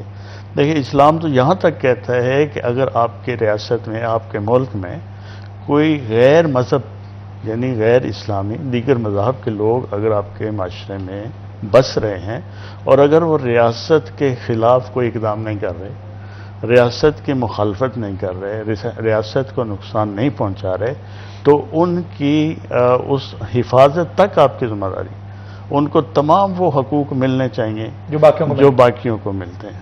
تو یہاں تک تو اسلام تو اتنی رواداری کا قائل ہے, لیکن بدقسمتی سے آج ہم نے اس کو اور چیزوں میں الجھا. نقوی صاحب نے ایک گفتگو جو انہوں نے کی, آپ نے ایک پہلو کے پر روشنی ڈالی کہ ہمارے اندر عدم برداشت کا جو ایلیمنٹ ہے نا وہ بڑھتا چلا جا رہا ہے. وہ معاشرے میں کیوں بڑھ رہا ہے اور اس کی وجہ بھی نقوی صاحب نے بتایا کہ وہ وجہ یہ ہے کہ ہماری دین سے دوری ہے, ہماری رسول اللہ صلی اللہ علیہ وسلم کی سنت سے دوری ہے. ہم نہیں اپناتے, ہمیں نہیں پتا کہ انہوں نے کس طریقے سے اس ایسی سچویشن کے اوپر انہوں نے کس طریقے سے اس سچویشن کو جو ہے ہینڈل کیا ہے.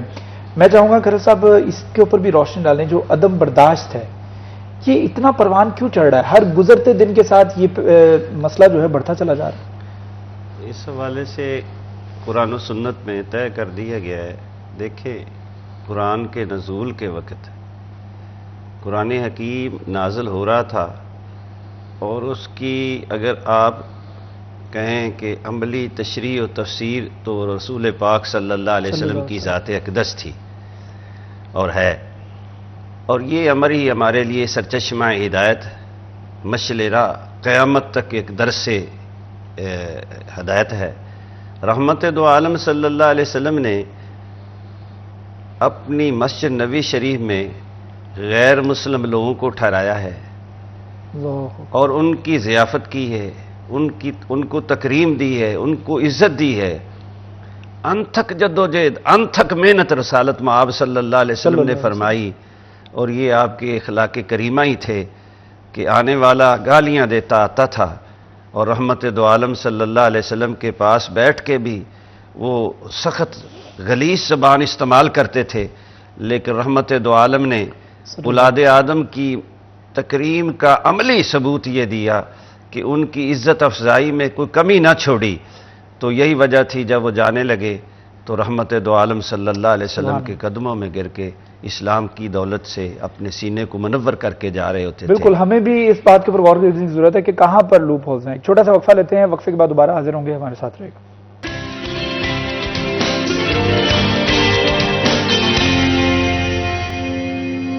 ویلکم بیک جی. سٹی 10 میں ایک مرتبہ پھر آپ کو خوش آمدید کہتے ہیں. ہمارے ساتھ موجود ہیں علامہ محمد ریاض خرل صاحب، ان کے ساتھ ساتھ ڈاکٹر افتخار حسین نقوی صاحب ہمارے ساتھ موجود ہیں. ہم گفتگو کر رہے ہیں کہ اسلامی تعلیمات جو ہیں اس کے مطابق انسانی حقوق کی کیا اہمیت ہے. تو خیر صاحب، ہم بریک پہ جانے سے پہلے بات کر رہے تھے. تو نبی رحمت صلی اللہ علیہ وسلم نے صلی اللہ علیہ وسلم اتنا احترام دیا، اور آپ یقین فرمائیں کہ غیر مسلموں نے کہا کہ اگر کسی کے اخلاق حسنہ تکریم انسانیت کے حوالے سے اول نمبر آتا ہے تو رحمت دو عالم صلی اللہ علیہ وسلم کی ذات اقدس جو ہے، ان کی سیرت جو ہے، ان کا کردار جو ہے، ان کی حیات طیبہ جو ہے، وہ پوری دنیا میں آج کشبو محسوس کی جا رہی ہے، اور وہ مینارہ نور ہے.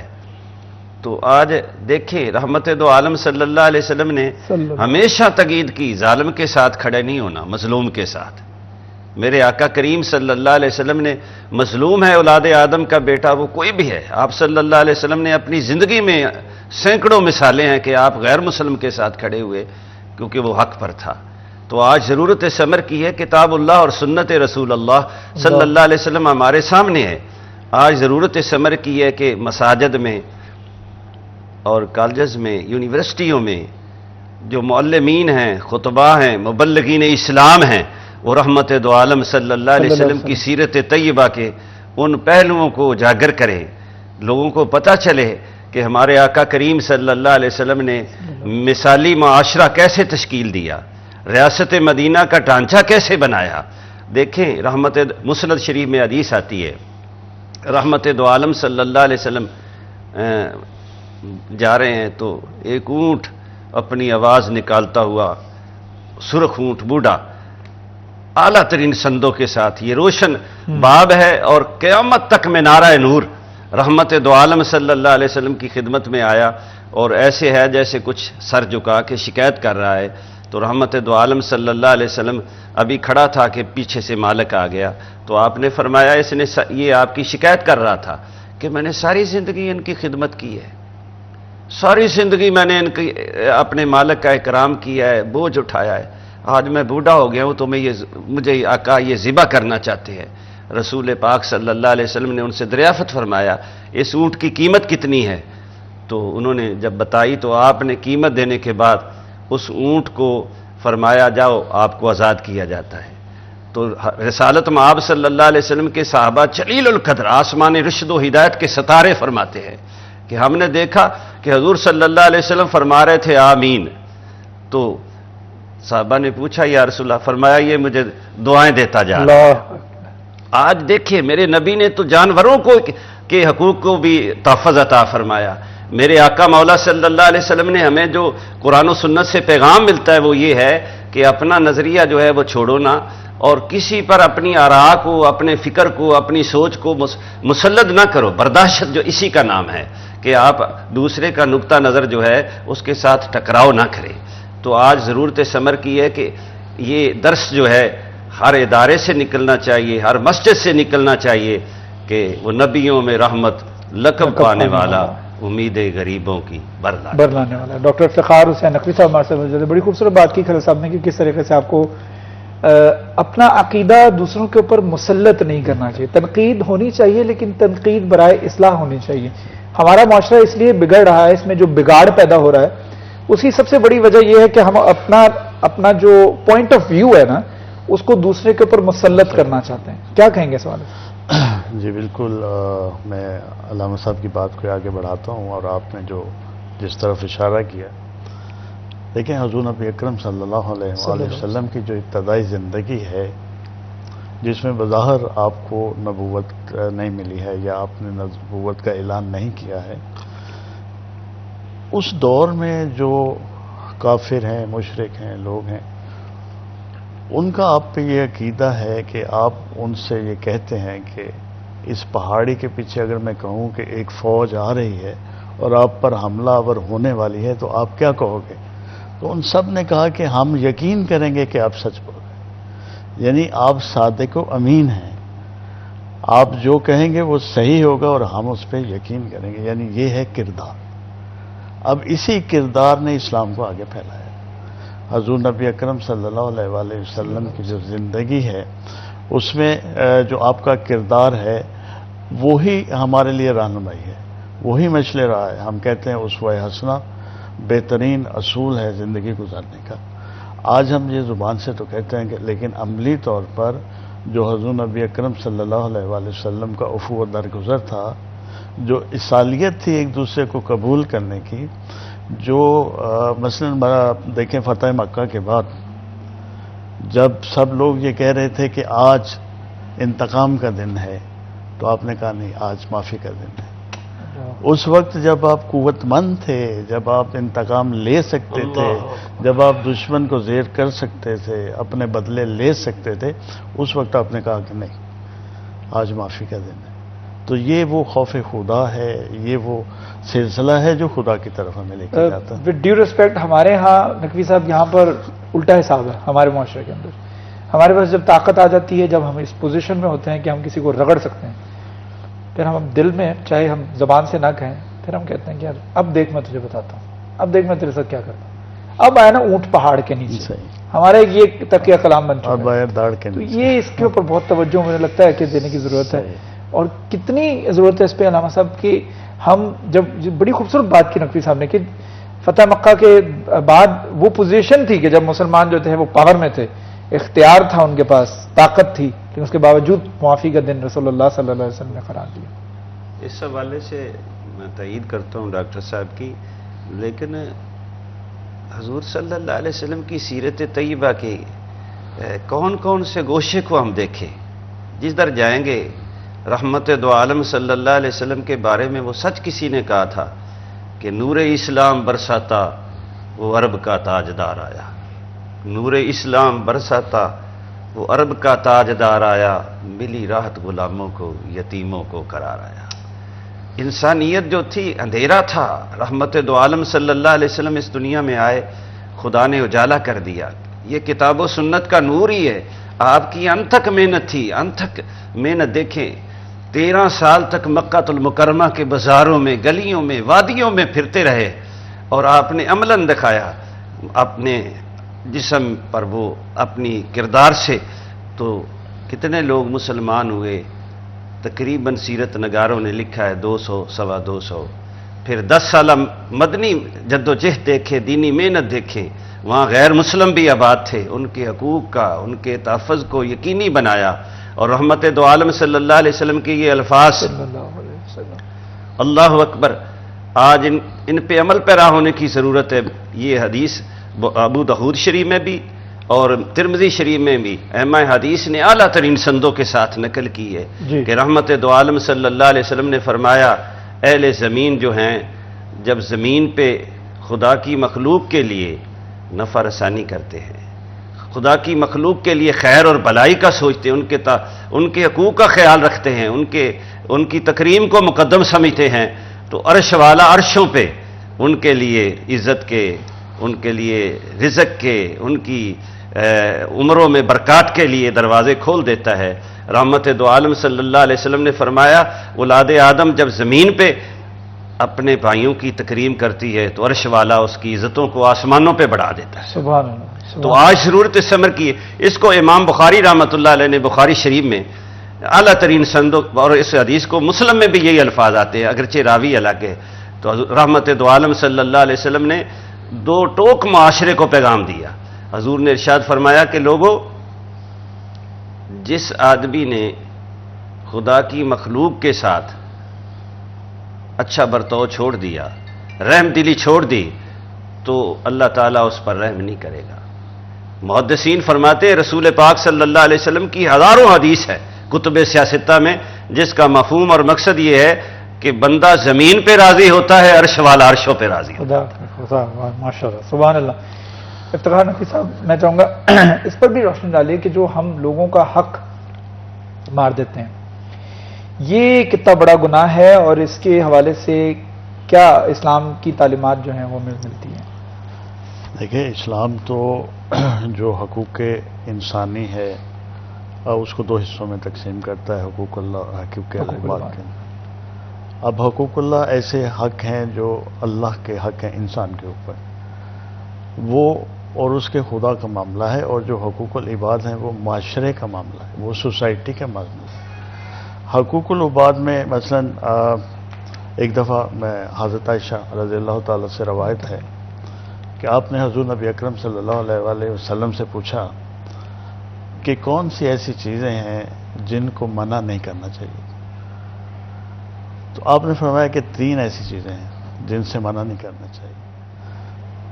اس میں پہلے نمبر پہ آپ نے فرمایا کہ پانی، دوسرے نمبر پہ آگ، تیسرے نمبر پہ نمک. تو حضرت عائشہ فرماتی ہیں کہ جو پانی ہے اس کی تو سمجھ آتی ہے، لیکن یہ آگ اور نمک کی سمجھ نہیں آئی، تو اس کی وضاحت فرما دیجیے.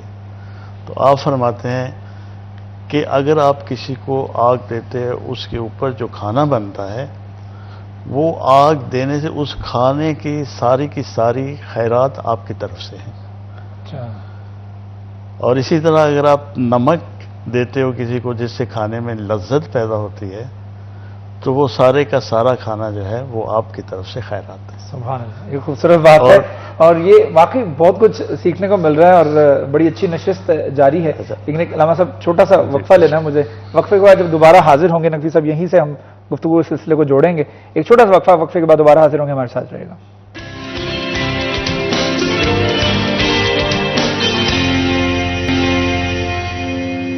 Welcome back G. City at 10 میں ایک مرتبہ پھر آپ کا ہوسٹ شراز بٹ آپ کو خوش آمدید کہتا ہے. ہمارے ساتھ علامہ ریاض خدل صاحب موجود ہیں، ان کے ساتھ ساتھ تشریف رکھتے ہیں ڈاکٹر افتخار حسین نقوی صاحب.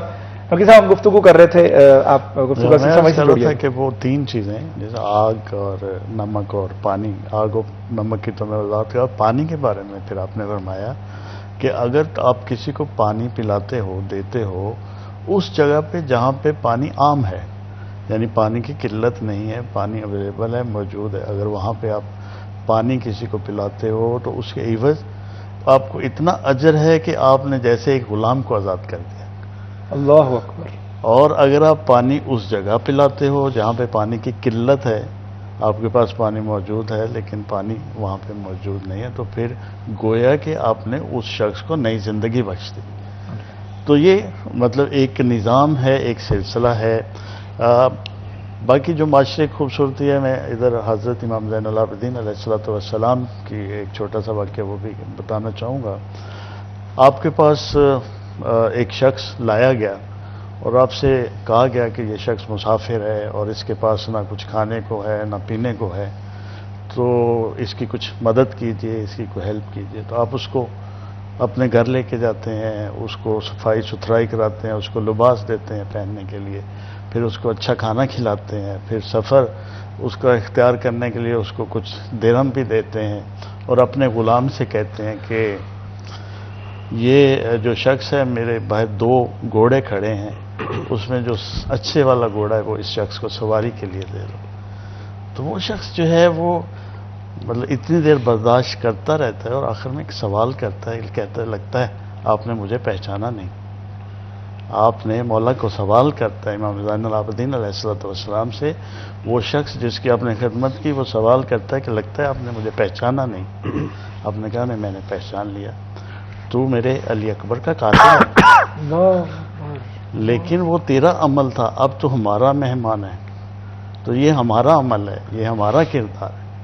آج ضرورت اس عمل کی. ہم تو ایک دوسرے کی چھوٹی سی بات کو برداشت نہیں کرتے. ہم ایک دوسرے کو فروعی اختلافات پر ہم نے پورے معاشرے کا بیڑا غرق کیا ہوا ہے. ہم نے معاشرے کو رونق ڈالا ہے. ہم نے معاشرے کو یعنی ایک وہ باتیں جو مبہم ہیں جن کا کوئی مقصد نہیں ہے، یعنی انہی چیزوں میں الجھا کے اس سوسائٹی کا جو وہ تیا پانچا کر دیا ہو. آج اسی وجہ سے کہ ہم اپنے حقیقی اسلاف کی طرف متوجہ نہیں ہیں، اور اسی وجہ سے ہماری سوسائٹی اور ہمارا معاشرہ گراوٹ کا شکار ہے. آج ہم روحانیت میں نہیں ہیں, آج ہم عاطیت کی منزل میں چلے گئے. آج ہم پیروکار خدا کے نہیں ہیں. خدا نخواستہ میری اس بات کا مطلب اصلاح ہے, کسی کو تنقید یا دکھ یا تکلیف پہنچانا نہیں ہے. آج ہم خدا نخواستہ شیطان کے پیروکار بن گئے. ہم شیطانی رستوں پہ چل رہے ہیں. ہم ان رستوں پہ چل کے خوبصورتی محسوس کرتے ہیں. آج میں بدقسمتی سے یہ کہہ رہا ہوں کہ ہم اپنا کلچر کھو چکے ہیں, اپنی ثقافت کھو چکے ہیں, اور ہمیں نہیں معلوم کہ اسلامی ثقافت کیا ہے, اسلامی کلچر کیا ہے, اسلامی معاشرہ کیا ہے.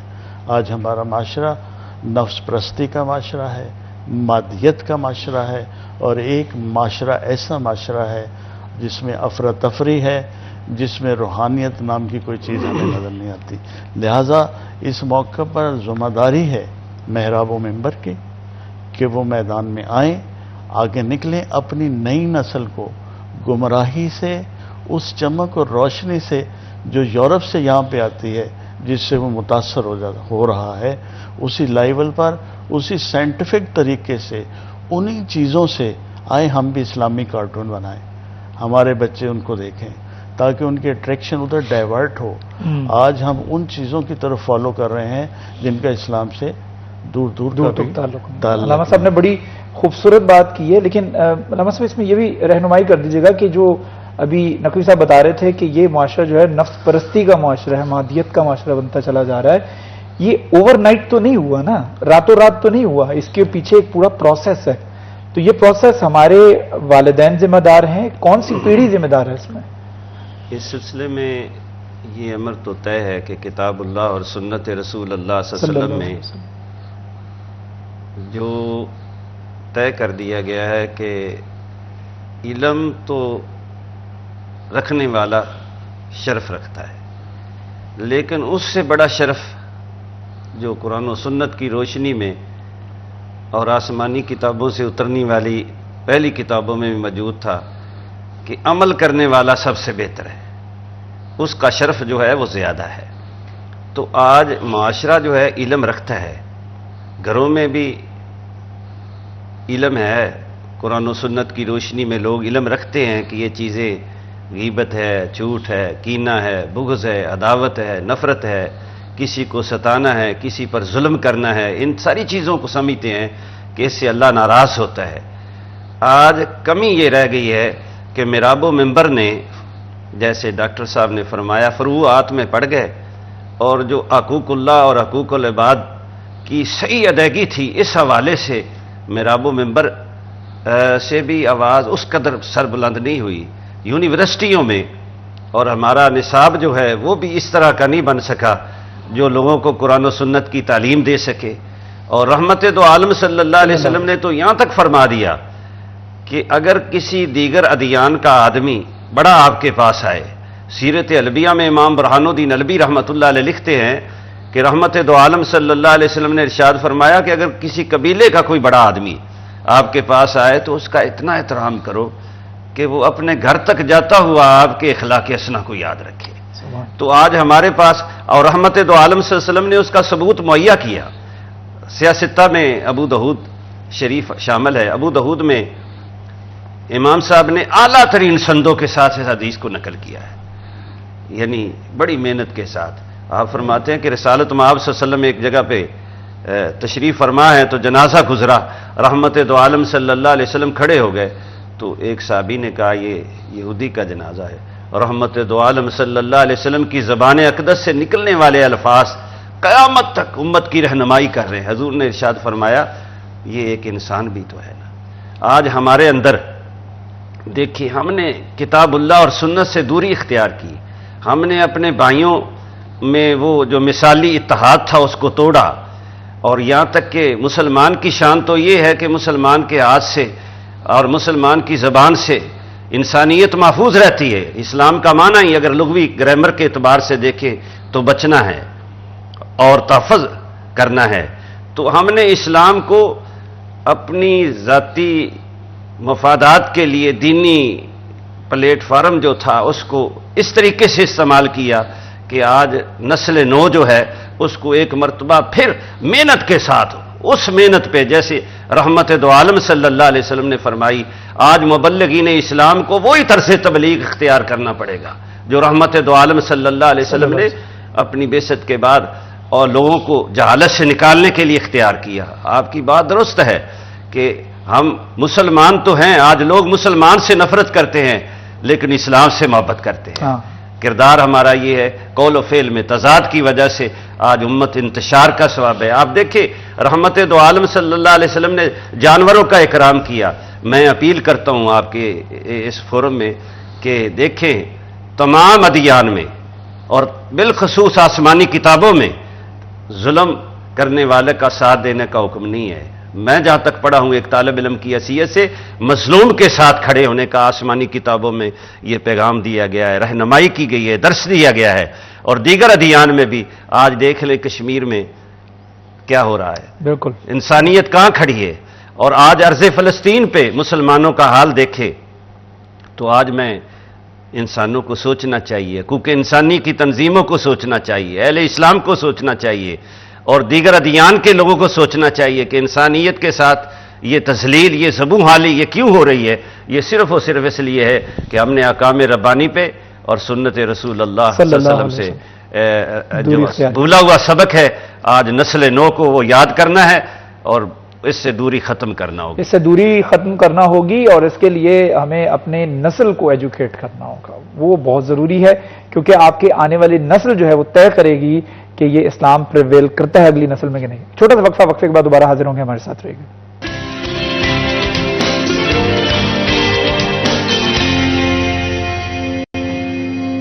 Welcome back G, city at 10 میں ایک مرتبہ پھر آپ کو خوش آمدید کہتے ہیں۔ ہمارے ساتھ علامہ محمد ریاض خلیل صاحب موجود ہیں، ان کے ساتھ ساتھ ڈاکٹر افتخار حسین نقوی صاحب موجود ہیں۔ نقوی صاحب، علامہ صاحب نے بریک پہ جانے سے پہلے بڑی ہی امپورٹنٹ بات کی اور وہ یہ ہے کہ ہماری آنے والی نسلوں کو یہ باور کروانا ضروری ہے، یہ ان کو بتانا ضروری ہے کہ کتنی امپورٹنس ہے اسلام کو پڑھنے کی اور رسول اللہ صلی اللہ علیہ وسلم کی سنت کو پڑھنے کی، اس پر توجہ دینے کی اور اس پر عمل پیرا ہونے کی کتنی ضرورت ہے۔ آج کی کنٹمپرری نالج کو دیکھا جائے، کنٹمپرری ورلڈ کو دیکھا جائے اور اس کے ساتھ ساتھ سوشل میڈیا کے دور کو دیکھا جائے۔ جیسے سے میں عرض کروں گا، پہلے فلسطین کے حوالے سے جو بات کی اس میں ایک میں ایڈ کرنا چاہتا ہوں بات کہ دیکھیں یہ منافقت کی عظیم ترین مثال ہے کہ وہ ممالک جو ہمیشہ انسانیت کی بات کرتے ہیں، انسانی حقوق کی بات کرتے ہیں، انسان کی فلاح و بہبود کی بات کرتے ہیں، انسان کی بہتری کی بات کرتے ہیں، وہ سارے کے سارے مل کر ظلم کر رہے ہیں فلسطین کے اندر۔ تو یقیناً یہ اس چیز سے ہمیں سمجھنا چاہیے کہ یہ جو نعرے ہیں یہ دکھاوے ہیں، دراصل ہماری اسی نسل نو کو گمراہ کرنے کے لیے۔ تو آج مثلاً ہر معاشرے میں نے جیسے پہلے عرض کیا کہ حقوق جو ہیں وہ تعین ہیں ہر رشتے کے۔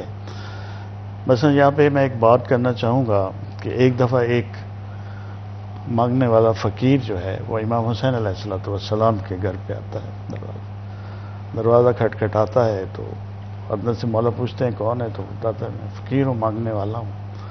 تو آپ نے پوچھا کہ کیا تم پہلے میرے بڑے بھائی امام حسن کے دروازے پر گئے ہو؟ اس نے کہا نہیں مولا، سیدھا آپ کے پاس آئے ہو۔ آپ نے کہا پہلے ان کے دروازے پہ جاؤ، وہ میرے بڑے بھائی ہیں، وہ جو کریں گے تو اس کے بعد میں کروں گا۔ تو وہ فقیر اس کے دروازے مولا امام حسن علیہ السلام کے دروازے پہ گیا، تو وہاں کھٹکھٹایا تو مولا نے پوچھا کون ہے؟ اس نے کہا فقیر ہوں۔ تو نے کہا آپ امام حسین کے دروازے پہ نہیں گئے؟ کہا مولا گیا تھا، انہوں نے ہی آپ کے پاس بھجوایا۔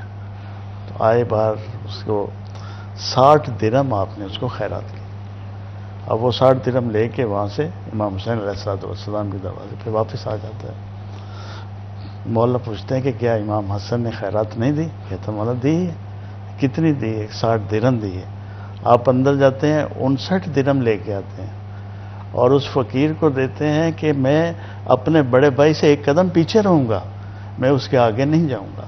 آج ہم اس سوچ سے آ رہی ہیں، آج ہمارے اندر یہ جو بھائیوں والی تقسیم ہے، یعنی ایک ماں کے پیدا کردہ بھائی جو ہیں وہ ایک دوسرے کے احترام سے غافل ہیں۔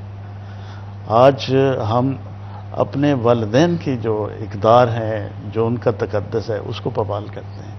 ان کا احترام جو ہے وہ سوسائٹی سے اٹھتا جا رہا ہے.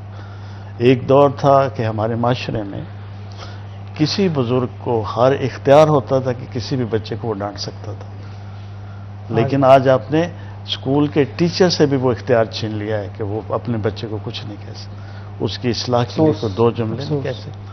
تو ہم ایک ایسے دین سے تعلق رکھتے ہیں جس کے بارے میں ابھی 2002 میں اقوام متحدہ نے ایک سروے کیا، ایک رپورٹ بنائی انٹلیکچوئل دنیا کے بٹھا کے. 160 صفحے کی وہ رپورٹ ہے، اب بھی وہاں پہ موجود ہے، جس میں یہ طے کیا گیا کہ انسانی حقوق کا لمبردار کون ہے، یعنی انسانی حقوق کا دنیا میں بہترین نظام کس نے چلایا ہے اور کون اس کا محافظ ہے. تو اس پہ لکھا ہوا ہے کہ اس کا نام ہے حضرت علی علیہ السلام. تو جب ہم ان چیزوں کو متنازع بنائیں گے تو پھر یقیناً ہماری اصلاح یہ بڑا ضروری ہے. امید کرتے ہیں کہ ہماری اس نشست سے جو ہے آپ کو بھی بھرپور فائدہ پہنچا ہوگا اور مستفید ہوئے ہوں گے، اور ہماری کوشش بھی ہے. اس کوشش کو اللہ تعالیٰ برقرار رکھے. میں بہت شکریہ ادا کرنا چاہوں گا ڈاکٹر افتخار حسین نقوی صاحب کا اور علامہ محمد ریاض خضر صاحب کا کہ آپ دونوں نے ہمیں جوائن کیا، ہماری رہنمائی کی. وقت ختم ہوا چاہتا ہے ہمارے پروگرام کا. اپنے ہوسٹ شراز بٹ کو بھی اجازت دیجیے. اپنا ڈھیر سارا خیال رکھیے. Stay blessed. اللہ حافظ.